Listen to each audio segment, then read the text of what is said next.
복잡한 시장을 풀어내는 투자 인사이트 머니 리포트 진행의 김지연입니다. 우리가 주식 투자를 할 때면 누구나 저평가된 기업을 싸게 사서 고점에 매도한 뒤 그 수익률로 경제적 자유를 누리는 걸 누구나 한 번쯤은 꿈꾸잖아요. 그 어려운 걸 해내신 오늘 손주부님 모시고 이 손주부님만의 투자 전략, 투자 노하우 한번 알아보도록 하겠습니다. 손주부님 안녕하세요. 네, 반갑습니다. 네. 손주부입니다. 네. 소개 한번 부탁드릴게요. 네, 저는 전업주부 겸 전업 투자자인 손주부입니다. 반갑습니다. 네, 반갑습니다. 네. 전업 투자자라서 네, 전업 주부라서 손주부이신 거예요? 원래는 주부라서 네. 그게 처음이었고요. 그래서 주부 생활을 쓴 에세이집이 있어요. 그래서 그걸로 먼저 등단을 먼저 하고 그다음에 이제 전업 투자자가 됐죠. 그러면 주부로서의 역할이 먼저였고 그게 우선순위입니다. 저한테는. 그렇구나. 네. 그러면은 어쩌다가 갑자기 또 이제 투자로서 난 한번 투자를 해봐야겠다라는 생각을 하신 거예요? 제가 41살에 퇴사를 했는데 네. 그때는 조금 호기롭게 나왔어요. 나는 나와도 그냥 뭐 이직 쉽지 않을까? 약간 좀 어떻게 보면 재수없는 거죠. 근데 그 시점이 코로나여가지고 네. 이직이 쉽지가 않았어요. 그때 힘들었죠. 네, 그래서 어쩔 수 없이 전업 투자를 해야겠다라는 생각을 하고 전업 투자를 했는데 성과가 너무 괜찮았죠. 또 운도 있었고 네. 코로나 유동성이 몰려오니까 첫 해 그냥 연봉만큼을 벌었어요, 바로. 네. 그래서 이제 그 시점부터 이제 나는 이쪽 길로 가야겠다라는 마음을 확실히 굳히고 네, 진심으로 하기 시작을 했습니다. 우리 손주부님 하면 이제 딱 떠오르는 키워드가 이제 엔비디아를 또 빼놓을 수가 없잖아요. 네, 맞아요. 그러면 엔비디아라는 기업이 지금은 너무나도 유명하고 진짜 주가도 정말 많이 올라왔지만 네. 그 당시에 엔비디아라는 기업을 딱 선정을 했을 때 왜 이 기업이다 이렇게 확신을 했는지도 궁금합니다. 특별할 건 없고요. 네. 이제 장사해 보시면 아시겠지만 내가 장사를 해서 잘 되면 어떻게 돼요? 주변에 똑같은 가게가 막 계속 생기잖아요. 근데 이게 만약에 못 들어오면은 내가 마음대로 가격도 많이 받을 수 있잖아요. 네. 근데 제가 17년도에 육아휴직을 했는데 시간이 좀 남아서 이제 육아휴직을 하면 어떤 점이 있냐면 돈은 없는데 네. 시간은 많아지거든요. 그래서 돈을 아끼기 위해서 컴퓨터가 그 당시에 너무 오래 써서 망가져서 살라고 보니까 대기업 제품 너무 비싸고 그래서 이제 용산 가서 내가 이제 부품 구해와서 만들어야겠다라고 했는데 부품 가격을 보니까 너무 비싼 거예요. 네. 근데 특히 GPU 가격이 너무 비싼 거예요. 그래서 이제 그때부터 조사를 해보니까 전 세계에 GPU를 만드는 회사가 2개밖에 없더라고요. 그러면 이거는 무조건 GPU가 문제가 아니라 주식을 사야 되겠다라고 싶어서 그때 비상금 2천만 원으로 주식을 샀죠, 그때. 네. 그래서 그 당시 기준으로 $4 정도. 그쵸, 이게 액면 분할해서 $4 그쵸. 된 거죠. 네. 아니 방금도 말씀 주셨지만 네. 육아휴직을 하는 시기면 네. 정말 이 금전적으로 되게 좀 이제 힘들죠. 두렵고 그런 맞아요. 시기잖아요. 네. 근데 어떻게 2천만 원이 사실 되게 큰 돈이거든요. 비상금으로 모아놓은 게 있었어요. 그래도요. 비상금이어도 네. 정말 여기에 이제 딱 투자를 하겠다는 마음을 먹기가 어떻게 보면 어려울 수도 있는데 네, 이게 네, 잃을 네. 수도 있는 거잖아요, 사실. 그렇죠. 근데 네. 어떻게 그렇게 용기를 내신 거예요? 일단 겁이 없었던 것 같아요, 그때는. 네, 제가 뭐 특별한 해안이 있었다라기보다는 그리고 아까 말씀드린 대로 회사가 GPU. 2개밖에 네, 없었고 네. 그리고 수익성 지표를 보니까 너무 좋게 나오고 있고 이건 안 할 이유가 없다라는 생각이 들어서 그리고 이제 질문을 제가 이렇게 이해하자면 왜 하필이면 다양한 종목을 분산 투자할 수도 있는데 왜 이렇게 네, 네. 한 종목에 올인했냐 이렇게 질문으로 제가 받아들이자면은 부자가 된 투자자들을 다 헤쳐 보니까 어렸을 때는 다 집중 투자해서 부자가 됐더라고요. 이제 많이 알려졌지만 워런 버핏도 집중 투자해서 돈을 벌었어요. 아메리칸 익스프레스도 그렇고 가이코라는 회사도 그렇고 네. 그리고 최근에는 애플 같은 경우에도 자기 포트에 거의 50%나 있었잖아요. 맞아요. 어떻게 보면은 자기가 확신을 갖는 회사는 집중 투자를 하는 게 더 낫겠다라는 생각이 들었는데 그때 마침 엔비디아를 또 만나가지고 그래서 이거는 안 할 이유가 없다.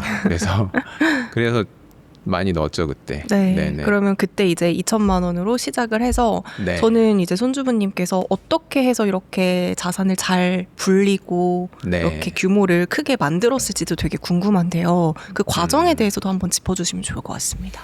일단 그때 사고 나서는 이제 별 손을 대지는 않았고요. 왜냐하면 중간중간에 엔비디아가 운이 되게 좋았어요. 회사가 갑자기 비트코인 채굴한다고 난리가 나고 그리고 이제 인공지능 때문에 또 한번 난리가 나고 근데 이제 제가 2020년에 퇴사를 하거든요. 퇴사를 하고 나서는 오히려 이제 불안하니까 분산 투자를 했어요. 네. 안정적으로 가야 되겠다. 근데 이제 생각보다 수익률이 안 좋은 거예요. 분산 투자를 하니까. 그래서 이제 언젠가는 집중 투자를 한 번 더 해야겠다라고 벼르고 있었는데 2024년 초에 이제 우연히 기사를 읽는데 이제 이코노미스트지를 읽는데 거기에서 이제 소버린 AI 시대가 온다라고 네네. 그 기사를 읽었는데 그걸 읽고 나서 어찌됐건 수혜해주는 엔비디아가 맞는데 근데 그 당시에는 제가 분산 투자하고 있을 때거든요. 근데 엔비디아 주가를 봤는데 주가랑 밸류에이션이 너무 낮은 거예요. 지금 시점에서.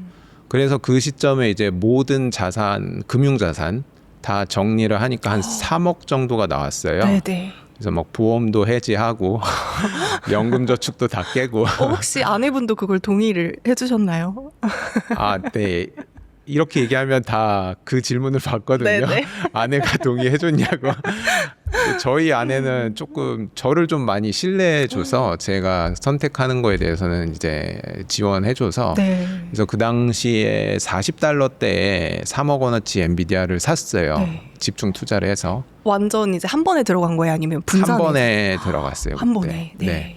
그랬더니 1년 정도 있다가 그게 3배 넘게 올랐어요. 그래서 그때 1년 뒤에 한 10억이 된 거죠. 1년 만에. 네. 네. 그래서 그렇게 운영을 하고 있다가 25년 말에 이제 메모리 관련된 기업들 이제 기사를 읽어보다가 이게 원래 사이클 산업이잖아요. 그러면 사이클 산업에 있는 기업들은 이제 주가가 항상 출렁임이 되게 심한데 그렇죠. 근데 이제 제품 특성 중에 HBM4 반도체가 나오기 시작한다라고 하는데 걔는 조사를 해보니까 수주형 커스텀 반도체라고 얘기를 하는 거예요. 그러면은 이거는 사이클 산업용 반도체가 아니거든요. 그래서 얘 매출 비중이 커지면은 사이클 산업이 아니라 이제 AI 인프라 기업으로 대접을 받겠다라는 생각이 들어서 그때 또 한번 정리를 싹 해서 네. 메모리 관련된 주로 다 바꿨어요. 그때 이제 미국 기업으로 치면은 마이크론이랑 샌디스크하고 그리고 이제 한국 기업은 올해 초에 이제 삼전 한익 요렇게 그래서 이제 그때 한 10억 정도 중에서 대부분을 그냥 거의 메모리에다 다 넣었고 네. 근데 지금 촬영일 기준이 지금 8월 초인데 7월에 박살이 많이 났잖아요. 그래도 조금 일찍 들어가서 한 2배 반? 그래서 자산이 한 25억에서 한 30억 사이 정도 되는 것 같아요. 지금은. 네. 지금 말씀을 쭉 들어보니까 우리가 네. 이제 주식 투자를 할 때는 그래도 사람들이 큰 돈을 벌고 싶은 마음도 있지만 잃고 네. 싶지 않은 마음도 있잖아요. 맞아요. 그렇기 때문에 분산 투자를 하기도 하고 네. 분할 매수를 하기도 하고 맞아요. 그쵸. 근데 이제 또 손주부님께서는 어떻게 네. 보면은 진짜 집중 투자에다가 한 번에 네. 네, 저는 이런 용기가 때로는 필요하다고 생각은 하는데 네. 그게 좀 사람인지 안 될 때가 있잖아요. 네. 이게 확신이 있어야 될 것 같은데 그 확신도 결국에는 계속해서 기업을 공부하시고 이건 정말 되겠다 이런 마음 때문에 하신 거죠.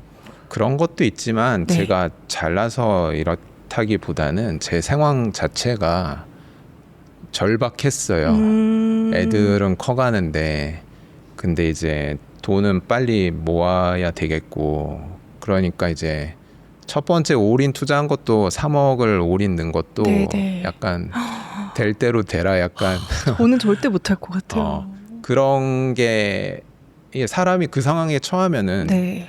아마 제가 회사를 다니고 있었으면 그런 식으로 투자 못했을 것 같아요. 저도 무서워서. 근데 이제 좀 절박해지니까 좀 용기가 났던 것 같고, 근데 결과론적으로 좀 좋았던 것 같고, 그리고 평소에 모니터링하고 있었던 게 또 도움이 된 것 같아요. 이 좋은 기업들 내가 사고 싶은 걸 모니터링하고 있다가 이게 딱 가격이 내가 사고 싶은 가격이 오니까 이거는 들어갈 만하다 그래서 한 번에 확 들어가서 그 성공을 한 2번 하고 나니까 자산이 좀 점프 많이 된 거죠. 네. 그러면 손주부님께서는 어떤 기업을 선택할 때 제일 네. 중요하게 보는 지표가 있다면 어떤 게 있으신 거예요? 지표를 물어보셨으니까 네. 제가 보는 거는 ROE를 보는데 ROE. 네. ROE를 보게 된 이유가 경제적 해자 때문에 보기 시작한 거고, 경제적 해자가 뭔지는 이 채널 보시는 분들은 알죠, 다 알죠. 네, 아시겠죠. 네. 그러니까 경제적 해자가 높은 기업이 수익성이 좋고, 수익성이 높은 기업은 역설적으로 경제적 해자가 세다란 말이니까. 왜냐하면 진입장벽이 높으니까 비싸게 받을 수 있잖아요. 그래서 ROE가 높은 상태로 꾸준하게 유지되고 있는지를 모니터링을 하고 있어요. 네. 그래서 최저 기준이 15% ROE. 네. 이건 제가 정한 건 아니고 워런 버핏이 제시를 했고, 왜 15%인가 제가 찾아보니까 S&P 500 우량 기업들이 한 15% 정도 나와요. 그래서 그거 이상인 기업이 꾸준하게 이제 계속 유지되는 기업들을 저는 선호를 하고요. 그리고 이제 더 좋은 거는 ROE가 낮았는데 지금 폭발적으로 올라가고 있는 기업을 더 좋아하죠. 네네. 왜냐면 얘는 지금 주가의 밸류에이션이 제대로 안 들어가 있을 확률이 높거든요. 그래서 그거를 주로 보고요, 지표는. 근데 이게 싸졌을 때 사야 되니까 이제 밸류에이션 지표는 PER이나 PBR도 있지만 저는 이제 성장주 위주로 투자를 하기 때문에 네. PEG라는 지표, PEG라는 지표를 주로 봐요. 이게 퍼에다가 네. EPS 성장률을 나눈 값이거든요. 그래서 이게 1 밑으로 떨어졌을 때 유심히 보고 있다가 집중 매수하는 편입니다. 그럼 네. 이제 ROE랑 PEG 네, 이 맞아요. 두 가지를 좀 네네네. 집중적으로 보고 계신다. 네. 근데 이 기업이 수익성이 잘 나고 경제적 해자가 있다는 걸 알아도 네. 지금 우리 7월의 장세 보면은 흔들리면 같이 흔들리잖아요. 네. 이럴 때는 이제 워낙에 또 큰 돈을 넣어두셨으니 네. 멘탈이 약간 흔들릴 때도 있으셨을 것 같아요. 네네네. 그럴 때는 어떻게 극복하셨나요? 이 멘탈이 저도 좀 많이 흔들렸는데 시드가 크다 보니까 네. 고점 찍었을 때 대비해서 절반 정도 날아가니까 네네. 네, 거의 뭐 서울의 아파트 한 채가 날아가는 기분이었는데, 근데 뭐 그래도 저는 감사하게도 엔비디아 장기 투자하면서 경험을 좀 많이 해서 50% 이상 떨어지는 경우가 많아요. 네.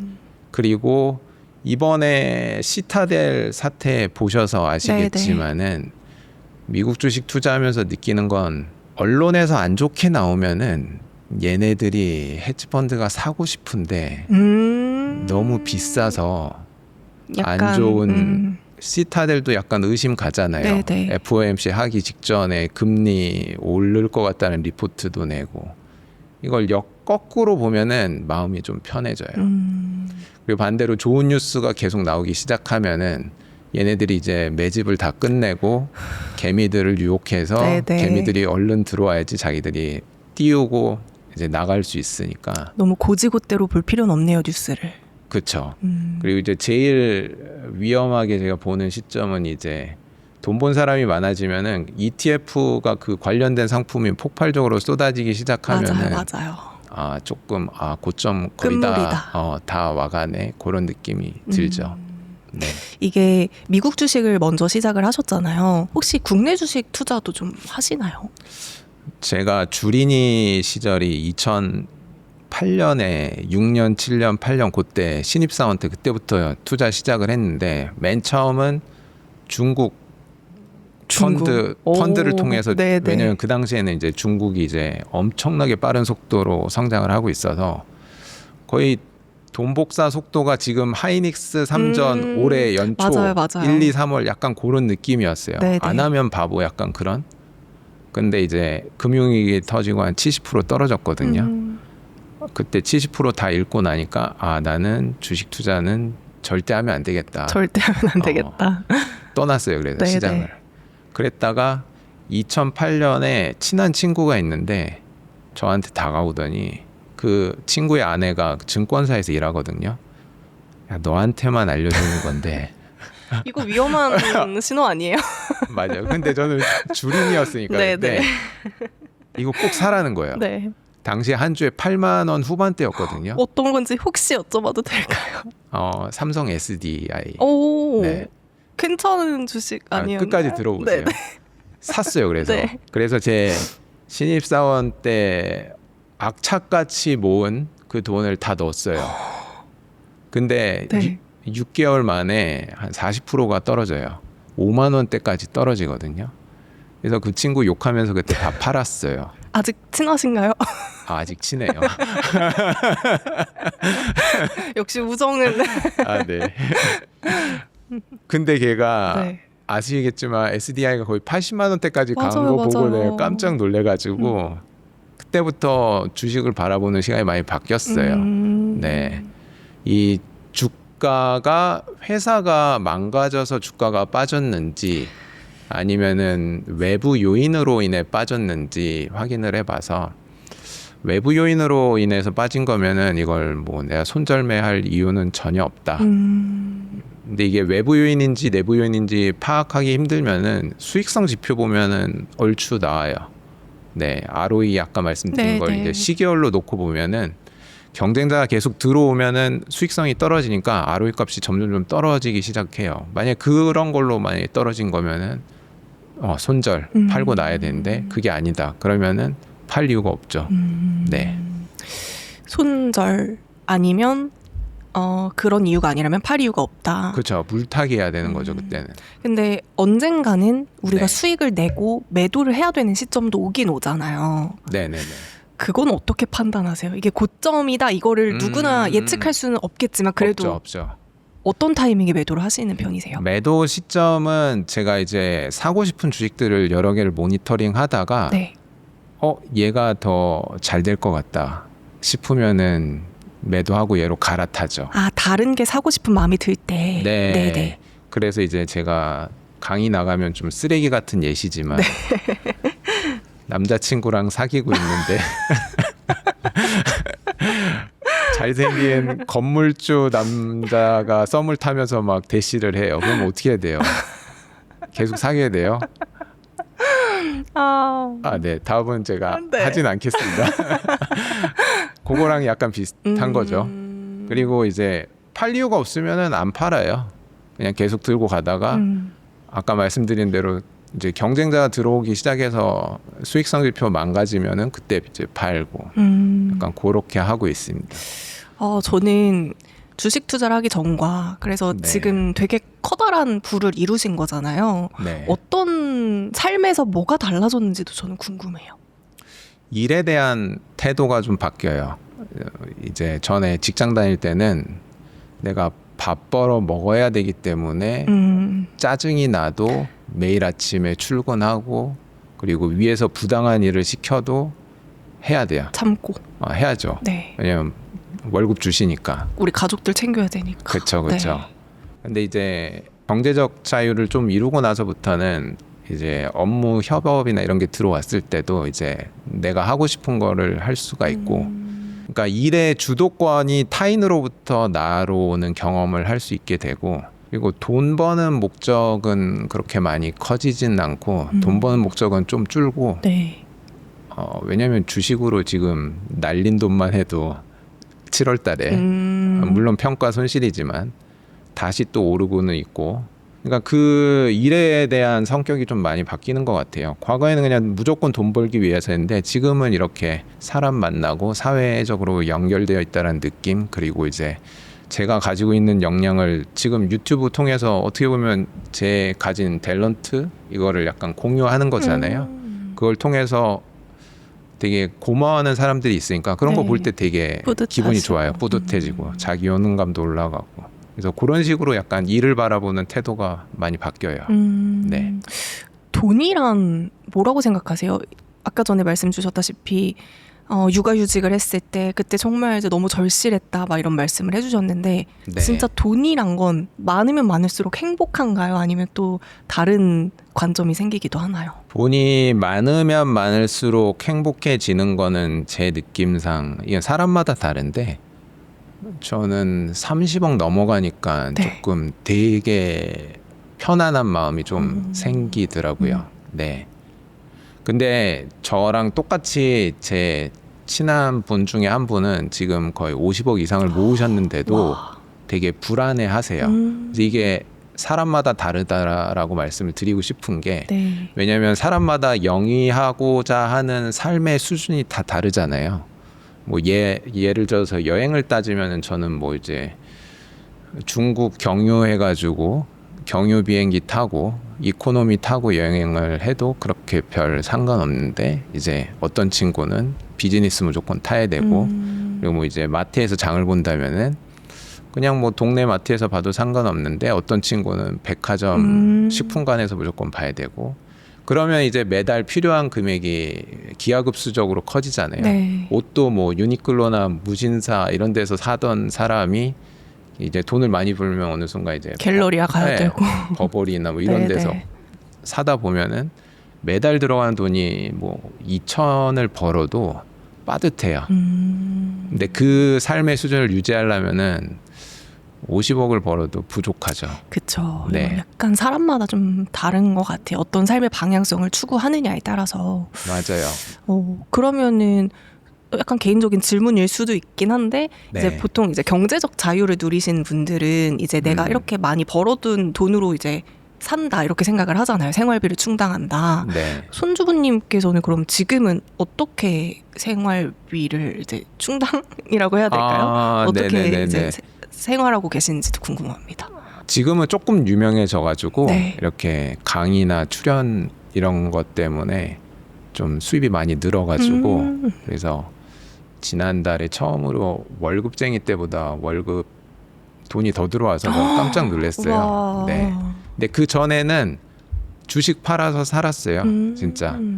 근데 이제 주식을 팔아서 살기 시작하면은 이제 대부분의 사람들은 이 사람의 선천적으로 이제 뭔가 팔아서 없애지면은 이게 언젠가 다 팔고 나면은 나는 거지 되는 거 아니야라는 불안감이 있어서 대부분이 배당주 투자를 하거든요. 근데 제가 아무리 계산기를 돌려봐도 배당주 투자를 해서는 답이 안 나오더라고요. 왜냐하면 좋은 배당주 뭐 배당률 해봐야 5%. 근데 제가 처음에 한 3억 정도 가지고 했다 그랬잖아요. 그 올인을 할 때 3억에 5%면 1,500만 원밖에 안 되잖아요.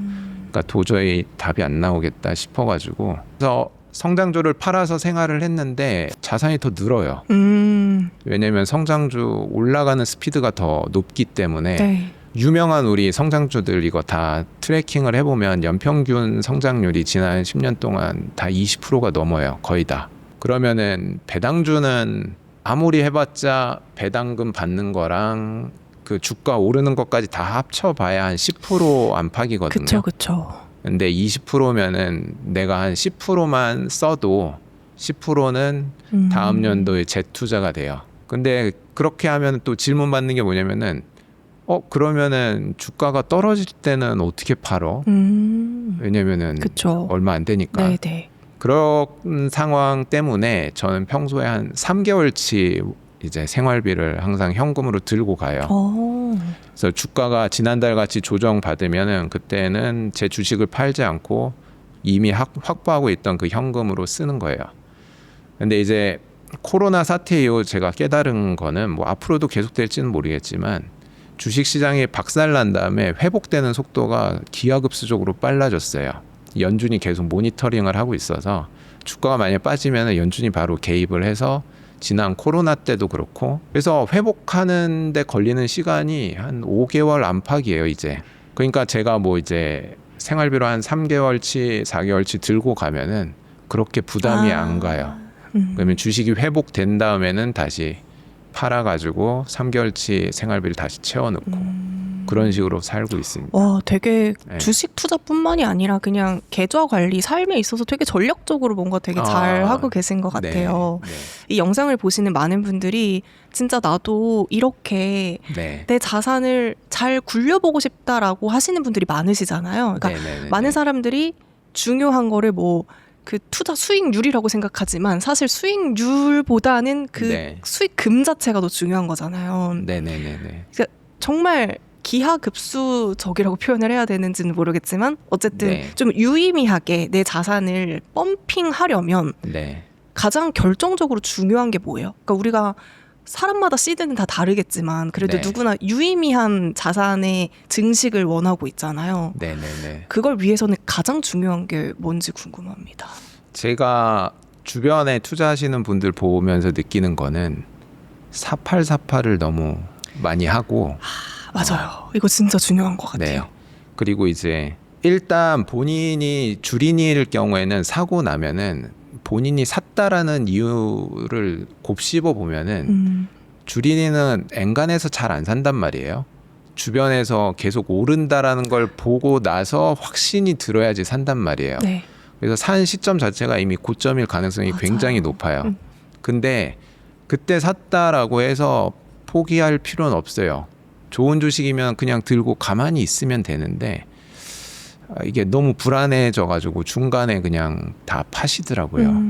그래서 이 최근 사례도 보면은 최근에 갑자기 하루 만에 상한가 치고 그랬잖아요. 맞아요.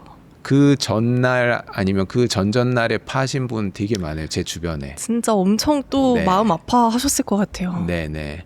그래서 첫 번째는 그건 것 같고 조정을 받아도 내가 좋은 주식이면 안 팔면 그만이에요. 그러면 그걸 한 10년 동안 놓고 보면 수익이 훨씬 좋아요. 부동산보다. 두 번째는 한국 분들이 워낙 마라를 좋아하는 민족이니까 화끈하니까 레버리지를 좀 제발 안 하셨으면 좋겠어요. 네. 그래서 제 수업을 듣는 분들 중에도 작년부터 들으신 분들 중에 수익을 저처럼 못 보신 분들이 태반이에요. 그래서 제가 이상해서 저랑 비슷한 포트 아니세요? 제가 여쭤보면은 다 레버리지를 사고 있더라고요. 어떡해.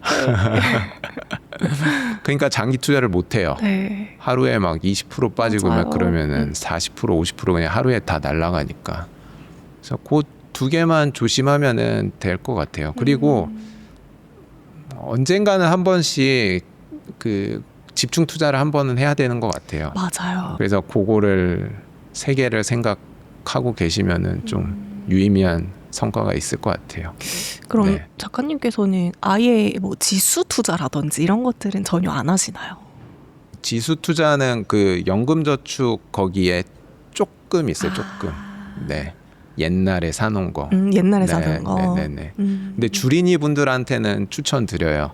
왜냐면은 메모리 주식이나 뭐 이제 AI 인프라 관련 주식은 워낙 등락폭이 심하기 때문에 잠을 못 자요. 이분들이.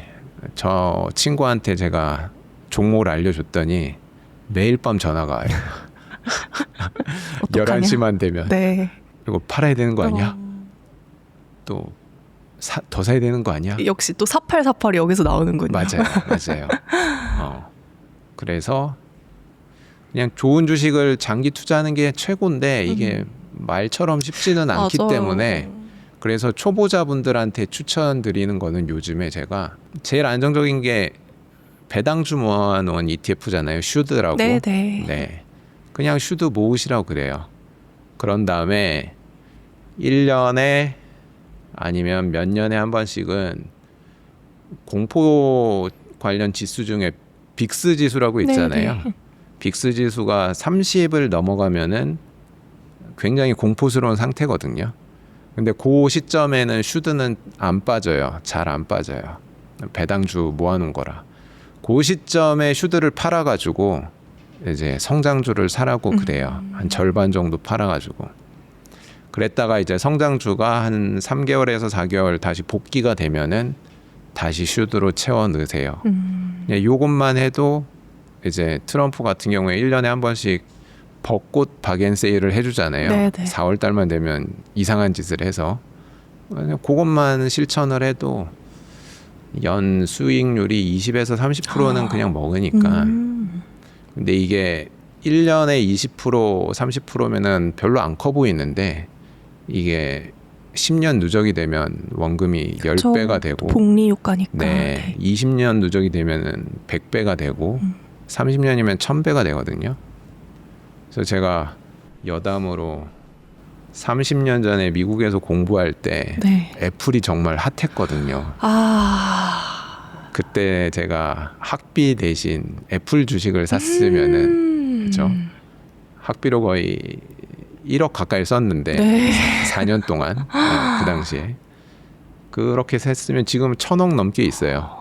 지금 그 부자 명단 리스트에 올라가셨을 네네네. 것 같은데요. 네네네. 근데 과거는 이미 지나간 일이니까 뭐 과거 후회할 필요는 없고 역으로 내가 10년 뒤, 20년 뒤, 30년 뒤 돌아봤을 때 지금 내가 뭘 사야 되는지 계속 생각을 하면서 투자하시는 걸 추천을 드려요. 그러면 시각을 되게 넓게 볼 수 있으니까 사팔사팔 잘 안 하게 돼요. 그러면 이게 장기 투자가 네.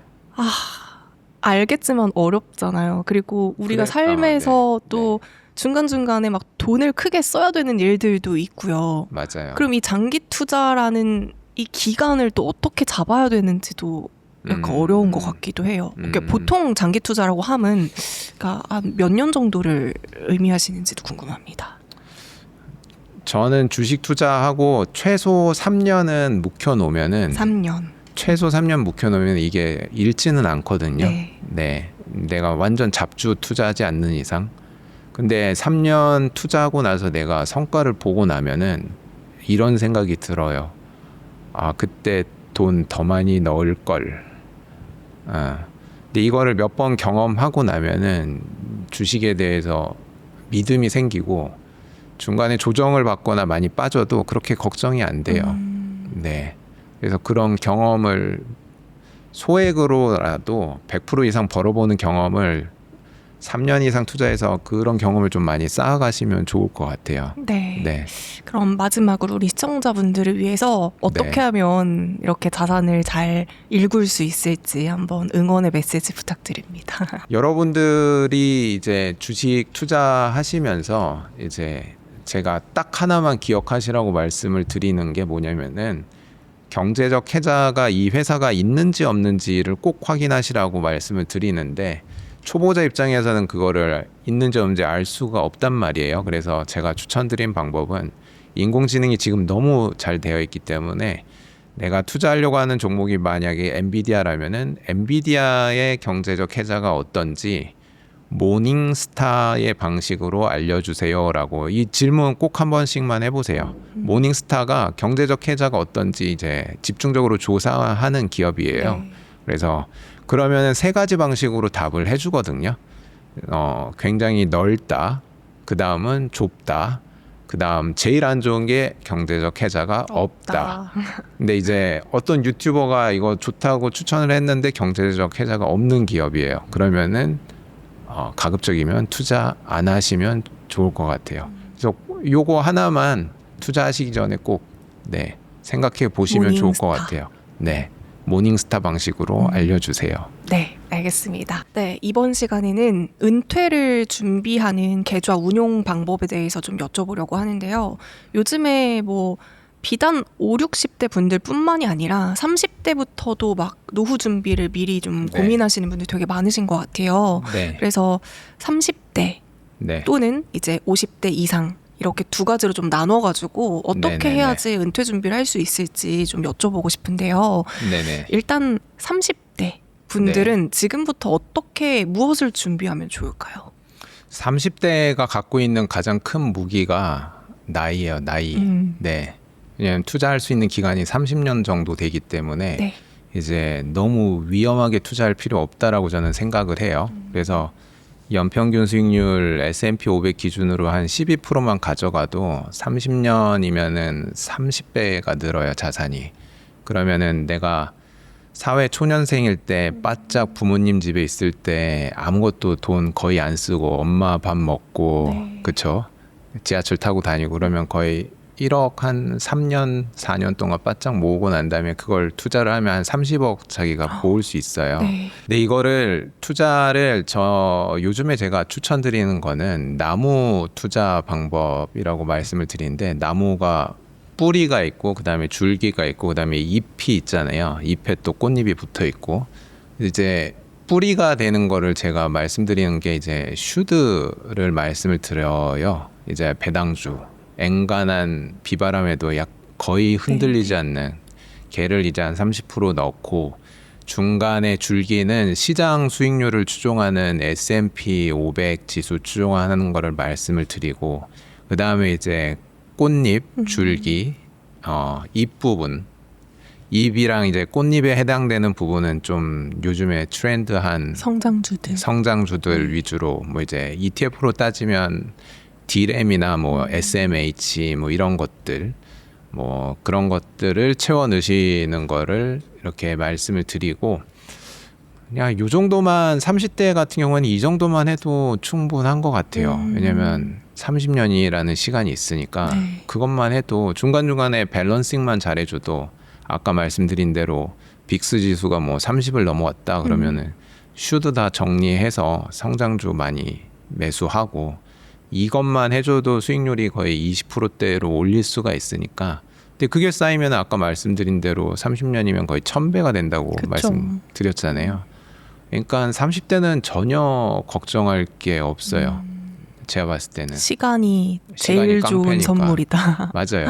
근데 너무 다 급한 것 같아, 마음이. 아무래도 네. 요즘에 좀 살기가 약간 팍팍하잖아요. 아, 집값도 막 너무 높고 이러니까 막 네. 빨리 부자가 되고 싶다 이런 마음이 없지 않아 있는 것 같아요. 근데 이제 집값도 막 빠른 속도로 올라서, 내가 집을 안 사서 현타가 온다. 이제 제 수업 듣는 분들 중에도 이제 의사분들도 현타가 오신 분들이 많아요. 네네. 왜냐면 집값이 오르는 속도가 너무 빠르니까 의사같이 돈을 많이 벌어도 난 못 쫓아가겠다 이런 생각으로 약간 자포자기하는 경우가 많은데, 아까 전에도 말씀드렸듯이 수익률 측면에서 20년 30년 놓고 보면 부동산보다 주식이 훨씬 낫거든요. 그러니까 우리가 우습게 보는 S&P 500 있잖아요. S&P 500의 수익률이 강남 부동산 수익률과 비슷해요. 그러니까 S&P 500보다 더 좋은 것들도 많잖아요. 나스닥 100도 있고, 그리고 이제 요즘에 유행하는 트렌디한 주식들, 성장주들도 되게 많고. 그러니까 어느 순간 시점 되면은 역전이 돼요. 그래서 그 시점이 됐을 때 내가 부동산 사고 싶으면 사도 되고, 20년 뒤쯤에. 아니면은 뭐 저 같으면 굳이 살 것 같진 않아요, 집을. 네.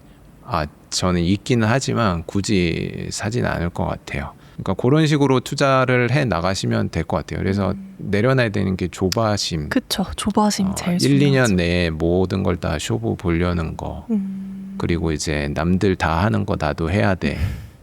근데 지금 삶이 힘들다 그러지만 어떻게 보면은 우리는 이미 다 경제적 자유를 이룬 사람들이에요. 우리가 사고 싶은 게 솔직히 필요해서 사요? 아니면 원해서 사요? 다 원해서 사는 거잖아요. 다 맞아요. 대부분 제품들이. 필요해서 사는 건 이미 다 끝났어요. 우리들은. 그냥 뭐 옷도 다 있을 만큼 다 있고, 신발도 다 있을 만큼 있고.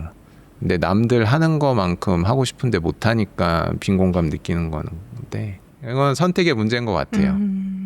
본인이 이제 젊을 때 화려하게 살고 싶으면은 나이 먹었을 때 돈 없는 거에 대한 거를 책임을 받아들이면 져야죠. 되는 거고, 그쵸. 반대로 어릴 때 좀 어떻게 보면 좀 구질구질하게 살아도 나중에 이제 40대 50대 됐을 때는 자산이 많이 쌓이니까. 이게 정답은 없어요. 제가 뭐가 옳다라고 말씀 못 그쵸, 드리겠어요. 그쵸. 왜냐하면 저희 어머니 같은 경우에는 어떻게 보면 이제 굉장히 아끼면서 사셨거든요. 그래서 어머니가 생각하시는 경제적 자유를 이루셨어요. 근데 이룬 날 그 달에 암 말기 진단 받으셨어요. 돈은 많은데 쓰지도 못하고, 암 진단 받고 3개월 동안 사고 싶은 거 산 게 그냥 냉장고 사시고, 네. 그리고 이제 해외여행도 한 번도 못했는데 그때 처음 일본 해외여행 가고, 그리고 뭐 가구 같은 거, 그게 뭔, 근데 이게 또 제 수업 들으러 오시는 분 중에 이제 어떻게 보면 골드미스라고 그러나요? 그런 분들 많으신데, 그분들은 또 그분들 나름대로 되게 화려하게 사셨는데 모아놓은 자산이 없으니까 그걸로 또 후회를 하세요. 그쵸. 이게 진짜 선택의 문제인 것 같아요. 내가 네. 무엇을 원하는지, 맞아요. 어떤 삶을 살고 싶은지. 네. 그러면 그렇게 살면은 괜찮아요. 근데 선택하지 않은 거에 대해서 후회할 필요는 없는 것 같아요. 그리고 책임을 져야 되는 것도 그쵸. 맞고요. 네. 그러면 이게 지금 연금, 노후와 관련된 걸 말씀해 주신 거잖아요. 네. 그럼 계좌도 그냥 일반 주식 계좌에서 사는 것보다는 뭐 네. 연금 저축이나 이런 쪽으로 조금 더 추천을 하실까요? 저는 이제 직장인이라면은 네. 연금저축, IRP 세액공제 이런 것 때문에. 하시는 거 추천은 드리지만, 네. 근데 역설적으로 저는 그거를 많이 하진 않았어요. 왜냐면 저는 제 자신을 잘 알고 있어서, 저는 중간에 회사를 때려치고 나올 거라는 걸 알았기 때문에 네. 네.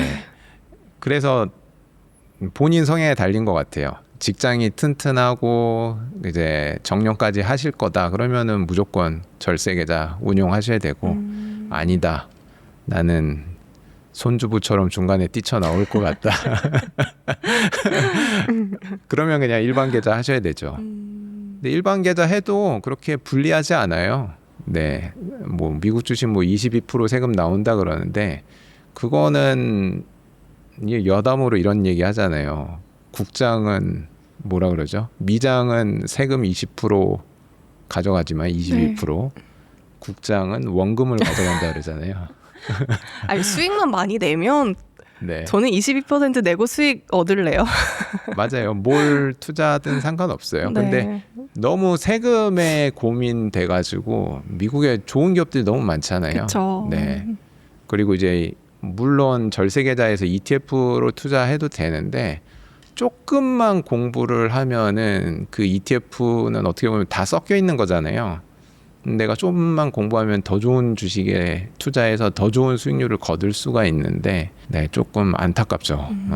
그러면 30대 분들에게는 이렇게 추천을 해주셨고, 만약에 이제 한 1억 정도의 퇴직금이 있다, 뭐 시드가 있다 네. 하는 40대 후반부터 50대 이상 네. 이런 분들은 이제 어떻게 계좌를 운용하면 좋을까요? 이제 1억이면은 너무 적은 거라서 애매한 돈이죠. 정말 애매하더라고요. 그래서 이제 제가 고민을 많이 했는데, 네. 근데 저는 개인적으로 집을 처분할 것 같긴 해요. 1억이란 돈 굴리기보다는. 근데 이렇게 되게 그냥 이 돈적인 걸 떠나가지고 이 똑같은 3단계 추천을 하되, 이제 나이가 먹을수록 슈드 쪽으로 조금 비중을 더 많이 실어가지고, 너무 공격적이기보다는 네, 뿌리 쪽을 조금 더 많이 채워서 하되, 그러되 이제 추가 수익을 원하려면은 1년에 한 번씩 리밸런싱 할 때가, 아까 말씀드린 빅스 인덱스 30 넘어갈 때 그때 리밸런싱을 하고, 반대로 빅스가 10 밑으로 떨어지면 또 시장이 너무 과열되어 있다는 뜻이니까, 그때는 성장주 좀 정리해서 슈드를 채워 넣고. 그러니까 이제 내가 보유하고 있는 ETF가 뿌리에 속하는지 줄기에 속하는지 네. 아니면 꽃잎에 속하는지를 알고 있어야 돼요. 아, 그러네요. 근데 이거를 초보자 입장에선 모를 수 있으니까, 제일 쉬운 방법은 뭐냐면은 ETF의 이제 PDF라고 뭘 들고 있는지를 ETF 상세 페이지에서 볼 수 있거든요. 그러면 이제 1등부터 10등까지 나올 거 아니에요. 그러면 그 종목들의 베타 값을 우리가 볼 수가 있어요. 베타 값이 뭐냐면은 시장 수익률 대비해서 변동폭이 얼마나 큰 건지를 말하는 건데, 안정적인 뿌리에 해당되는 애들은 베타 값이 1 밑으로 떨어져 있어요. 0.5 막 이래요. 이 말 뜻은 뭐냐면은 S&P 500이 예를 들어서 10만큼 올랐어요. 그러면은 이 뿌리에 해당되는 애들은 5밖에 안 올라요. 반대로 10만큼 떨어져요. 얘네는 5밖에 안 떨어져요. 그래서 베타 값이 0.5라고 그래요. 그다음에 줄기에 해당되는 애들은 베타 값이 1인 애들로 많이 채워져 있는지 보면 되고, 그거는 시장 수익률과 비슷하게 추종한다라는 얘기인 거고 한국인들이 좋아하는 것은 베타 값이 말도 못하게 높겠죠. 네. 예, 베타가 거의 다 2 넘는 걸 좋아하세요. 한국인들은. 그거는 이제 그게 많이 섞여 있으면은 이 ETF는 꽃잎에 해당되는 ETF구나. 좀 리스크가 크겠구나라고 그걸 인지하시고 투자를 하세요. 그래서 이제 이게 막 급락했을 때 쫄지 마시고 네. 왜냐면 원래 이럴 거라는 걸 알고 내가 선택한 거잖아요. 그게 주식 시장이기도 하고요. 맞아요. 그래서 내가 선택할 때 ETF가 어떤 성격인지 알고 하면은 마음에 약간 그래서 내가 뭘 샀는지 좀 아시면 좋을 것 같아요. 그래서 그 추천드린 게 베타 값을 찾아보세요. 베타. 그럼 아예 반대로 그러니까 1억이라는 돈이 물론 뭐 이렇게 약간 애매할 수는 있지만 뭐 이렇게 큰 것도 아니잖아요. 네. 그래서 50대 이상이지만 네. 너무 안정성을 추구하기보다는 아예 이 1억으로 네. 성장주에 베팅하겠다. 이 관점은 또 어떻게 보세요? 본인이 이 1억 가지고 먹고 살아야 되느냐 네. 아니면은 나는 뭐 연금이나 국민연금 이런 3단계 연금 있다 그러잖아요. 그게 잘 준비되어 있어서 이게 뭐 엑스트라인지 아니면 내가 정말 잘해야 되는지 그거에 따라 달라질 것 같아요. 그렇죠. 그 돈의 성격이. 근데 1억이란 돈을 저 같으면은 그냥 가만히 들고 있다가 이제 정말 중요한 돈이니까 절대 잃으면 안 되니까 초보자 입장에서는 시가총액 1등부터 10등까지 리스트를 항상 모니터링 하시다가 미국 쪽에서 전 세계 시가총액 기준으로 1등부터 10등까지 네. 이거를 영어로는 마켓 캡이라고 그러거든요. 시가총액을 1등부터 10등까지 주식은 정말 어떻게 보면은 경제적 해자가 강력한 주식들인 거예요. 그러니까 얘네들이 좀 싸졌을 때 그때 좀 들어가시면은 엔간해서 잃지는 않아요. 근데 이 싸졌다라는 기준은 또 아까 어떻게? 말씀드린 PEG라는 지표 네. 확인하시고 이걸로 내가 지표 확인이 어려우면은 빅스 인덱스 기준으로 30 넘어갔거나 혹은 40이 넘어갔으면 그때는 인생을 걸만하죠. 왜냐면은 코로나 때 2008년 요럴 때만 40이 넘어가니까 그럴 때 많이 저렴해진 좋은 주식들을 줍줍하면은 거의 한 5개월 내에 다 복귀가 되기 때문에 그러면 수익률 많이 거둘 수 있죠. 그러면은 그거 가지고 내가 1억이었으면은 50% 수익 거두면 1억 5천 된 거잖아요. 그렇죠. 그래서 이제 이거는 절대 잃으면 안 되는 거니까 1억 5천 벌고 나면은 이걸 다 슈드로 바꿔서 생활하고 있다가 네. 부족한 거는 내가 좀 팔고 있다가 또 빅스가 또 한 번씩 올 때 그때 다시 슈드를 팔아서 성장주로 가는 전략을 저는 펼칠 것 같아요. 네. 요즘에 이제 많은 분들이 진짜 막 포트폴리오를 정말 막 열심히 분배해가지고 구성을 하시잖아요. 네. 현금은 이 정도 가지고 있고 그래도 채권에도 투자를 해야 되고 네, 이런 네, 네. 비중은 그러면 각각 어떻게 한번 나눠보면 좋을까요? 만약에 1억으로 분산 투자를 한다라고 했을 때. 비중은 저 같으면 1억 가지고 한다라면은 네. 그렇게 많이 들고 가진 않을 것 같고 슈드로 다 그냥 들고 있을 것 같아요. 슈드 자체가 어떻게 보면 현금성 역할을 하기 그쵸, 때문에 그쵸. 근데 나중에 자산이 어느 정도 쌓이고 나면은 이제 저 스타일대로 알려드린 대로 이제 매달 필요한 금액의 한 3배에서 4배수 정도를 현금으로 들고 있으면은 조정받았을 때 팔지 않고도 살 수 있으니까 그렇게 할 것 같아요. 네. 근데 답은 없어요. 현금은 보유하면 보유할수록 안정적이지만 안정적 이꼬르 수익률은 갉아먹어요. 그쵸. 네. 녹잖아요. 그러니까 이제 그 시점에 맞춰서 액티브하게 조정을 할 것 같아요. 지금 시장이 과열되어 있는 상태면은 좀 현금 비중을 조금씩 늘려갈 것 같고 이것도 기준이 이제 빅스랑 PEG 기준으로 봤을 때 그리고 반대로 너무 바닥이다 싶으면은 현금 안 남기고 다 들어갈 것 같아요. 주식 시장에. 네. 보통 이제 네. 은퇴하고 노후 자금으로 한 네. 3,400 정도만 이제 1인당 나와도 어느 정도 이제 살 수 있잖아요. 네네네.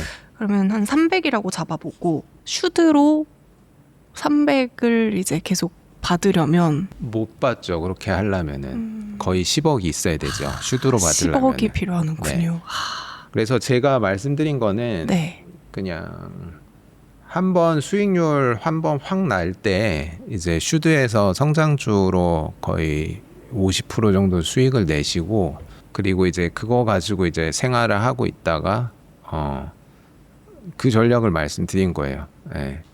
그러니까 1억 가지고는 배당 쪽에 발을 들이는 순간 답이 안 나와요. 그쵸. 네. 받을 수 있는 금액이 좀 시드가 한정적이니까. 커지지도 않고 네.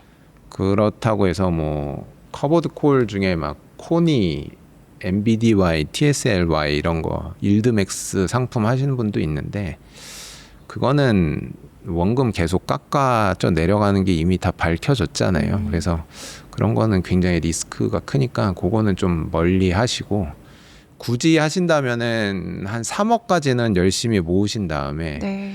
3억 정도를 코스피를 추종하는 커버드 콜 같은 경우에는 배당 수익률이 한 분배율이라고 그러죠. ETF니까 한 10%에서 15% 정도 나오는데 걔는 세금이 거의 없어요.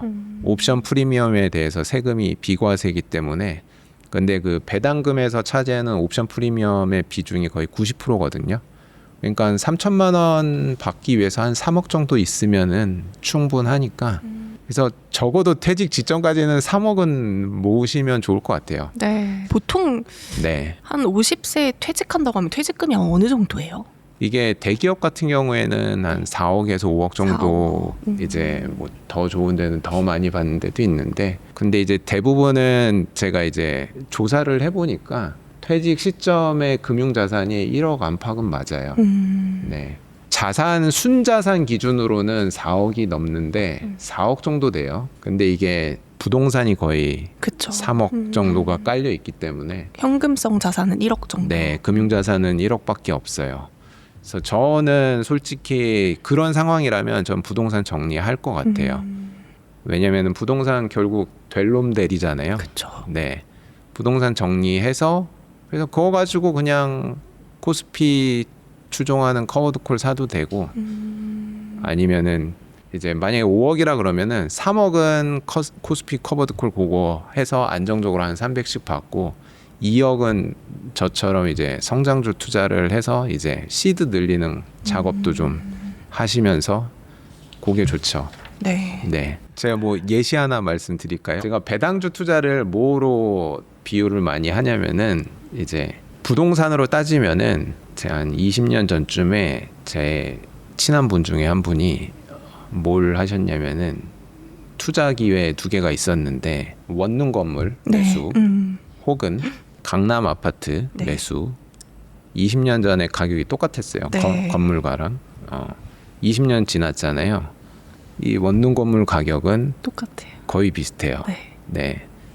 얘는 거의 몇 배 올랐지? 한 10억대였는데 지금 거의 60억 정도 하는 것 같아요. 네. 이게 배당주의 특징이 약간 원룸 건물이라 생각하시면 돼요. 배당주는 돈이 생기면은 미래를 위해서 투자를 하는 게 아니라 주주한테 나눠주는 회사가 배당주기 때문에 미래 성장에 대한 기대는 꺼야 돼요.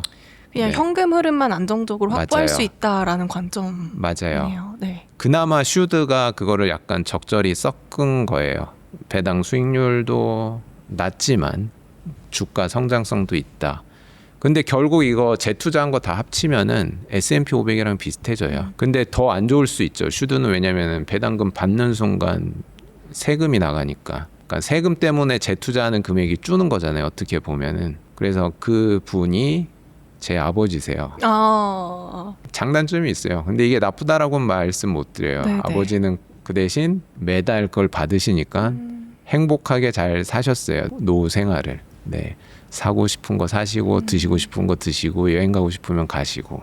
근데 이제 결과론적으로 봤을 때는 그렇죠. 이것도 결국에는 아까 전에 선택의 문제예요. 말씀 맞아요. 주신 것처럼 네. 내가 뭘 더 원하느냐에 맞아요. 달려 있는 것 같아요. 사실 정답은 없는 거니까요. 맞아요. 그러면 이제 작가님 입장에서는 그래도 성장주로 큰 부를 이루셨으니 네. 이전에는 엔비디아라는 기업이었다면 네. 혹시 엔비디아 이외에 네. 약간 지금 눈여겨보고 있는 산업이라든지 기업이 있다면 혹시 어떤 게 있을까요? 지금은 메모리 쪽으로 거의 들어가 있는 상태고요. 네. 그 다음에는 이제 인공지능 세상이 오는 거는 그냥 기정사실이라고 생각을 하고, 그러면은 제가 부동산으로 또 예시를 한번 들어볼게요. 네. 성수가 지금 핫하잖아요. 근데 이 새가 막 미친 듯이 올라가고 있잖아요. 그래서 정말 여기서 장사 잘 하셨던 분들은 새가 비싸지니까 어떻게 돼요? 주변에 뚝섬이나 저쪽으로 조금씩 막 퍼져나가고 있잖아요. 그러니까 결국은 돈 최종단에 있는 애가 누구예요? 건물주가 돈을 다 빨아먹고 있잖아요. 그럼 인공지능도 비슷해요. 인공지능도 이제 장사 하시는 분들이 어떻게 보면 소프트웨어 기업들이 열심히 장사를 해서 돈을 벌어오면은 이제 건물주한테 돈 줘야 될 거 아니에요. 네. 그 건물주가 하이퍼스케일러들이에요. 왜냐면 인공지능 돌리려면 어찌됐건 그 인공지능 컴퓨팅 인프라스트럭처가 있어야 되니까. 그러니까 걔네들이 거의 최종단에 있어요. 그래서 그냥 지금 그 빅테크 기업들 있잖아요. 걔네들도 저는 장기적으로 괜찮게 보여요. 왜냐하면 결국엔 그렇게 갈 것 같아서. 네. 그리고 뭐 이제 이미 여러분들은 뭘 사야 될지는 다 알고 있어요. 공부 많이 해서. 근데 그거를 언제 사야 되는지만 유심히 보시면 되죠. 근데 지금 촬영일 기준으로 봤을 때는 대부분의 주식들이 조정을 많이 받아서 진짜 사고 싶은 매력적인 주식이 되게 많아요. 뭐 에너지 섹터도 그렇고 데이터 센터 들어가면은 그거 딸려서 들어가는 수많은 관련 산업 기업들 많이 있잖아요. 네네. 네. 지금 보면은 다 가격이 다 좋아 보여요. 그래서 그런 거 그냥 지금 들어가시면 괜찮은 것 같아요. 그랬다가 이제 또 사람들이 시장이 막 이렇게 버블이 약간 차는 느낌이 들면 그때 이제 익절해 하셔가지고 그러니까 뭐 또 빅스 지수 이렇게 네, 확인하면서 공포와 네. 탐욕이 어느 정도인지 슈드 같은 거 채워 네, 넣으시고. 네. 근데 저는 그렇게 하고 있진 않아요. 귀찮아서. 이제 또 설명해 주시려고. 네, 네, 그쵸, 그쵸. 예시를 드린 거예요. 네, 맞습니다. 근데 저는 약간 궁금한 게 올해, 그러니까 작년 말부터 올해까지는 그래도 네. 미국 장보다는 국내 장이 훨씬 더 좋았잖아요. 네. 그럼에도 불구하고 좀 미국 장 쪽을 더 좋게 보고 계시는 것 같은데 그 이유가 혹시 있을까요? 한국에도 되게 또 좋은 기업들도 많긴 하잖아요. 한국 기업들도 좋아요. 투자하기 좋아요. 근데 나쁘다라고 말씀드린 건 아니고. 네네. 근데 기업들 중에서 제일 중요하게 보는 것 중에 하나가 주주 환원에 대한 이슈하고, 그리고 이제 플랫폼 가진 기업들을 찾아보면은 다 미국 기업들이에요. 그러니까 어쩔 수가 없는 것 같아요. 우리나라 기업 삼전 한익 그리고 뭐 삼성전기 좋은 기업들 너무 많아요. 그거 투자하는 것도 나쁘진 않은데 저는 이제 한번 사놓으면은 엔간해서 잘 안 파는 스타일이다 보니까 그런 측면에서 봤을 때 미국 쪽이 조금 더 괜찮아 보이고, 그리고 주주에 해를 입히는 행동을 할 경우에는 미국은 또 소송의 나라이기 때문에 그쵸. 바로 태클 들어가니까 약간 그러한 측면. 또 장투를 이제 말씀하시다 보니까 조금 더 네. 안정적으로 네. 가져가려면 그쵸? 맞아요. 그리고 주식 투자를 하다 보면서 느낀 게 자료가 많아요. 투명하게 내가 궁금하면 찾아볼 수 있는 자료가 되게 많은데 한국은 조금 상대적으로 그건 조금 부족한 느낌이에요. 네, 이건 제 개인적인 생각입니다. 네. 결국 이것도 또 선택의 문제죠. 네네네. 그 대신 한국은 그 세금이 없으니까 그런 장점 있죠. 네. 그럼 마지막으로 지금부터 투자를 열심히 해가지고 노후에 좀 행복한 삶을 보내기 위해서 네. 어떻게 투자를 해서 어떻게 좀 이제 불릴 수 있을지 이거를 좀 메시지로 남겨주시면 좋을 것 같습니다. 네네.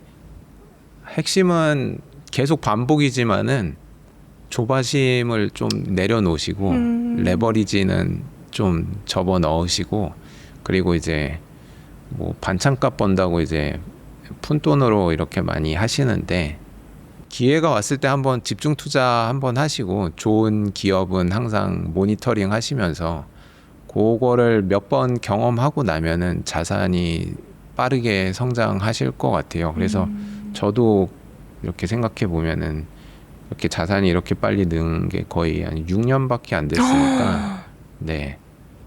그러니까 처음 시작할 때는 20년에 퇴사할 때 1억 8천으로 시작을 했거든요. 그러니까 그렇게 투자를 한번 해보시는 거 추천드리고 이게 너무 어렵다라고 생각하면은 시간이 답이니까 뻔한 얘기긴 하지만 슈드랑 S&P 500이랑 그거를 한 절반 이상 채워 넣고 그리고 이제 요즘에 트렌디한 것들 조금 양념 삼아 좀 넣어서 투자하시면은 세월이 흘러서 보면은 집보다 훨씬 나을 거예요. 네. 그러면 이제 제가 마지막으로 질문 드렸는데 갑자기 또 하나가 생각나는데요. 네네.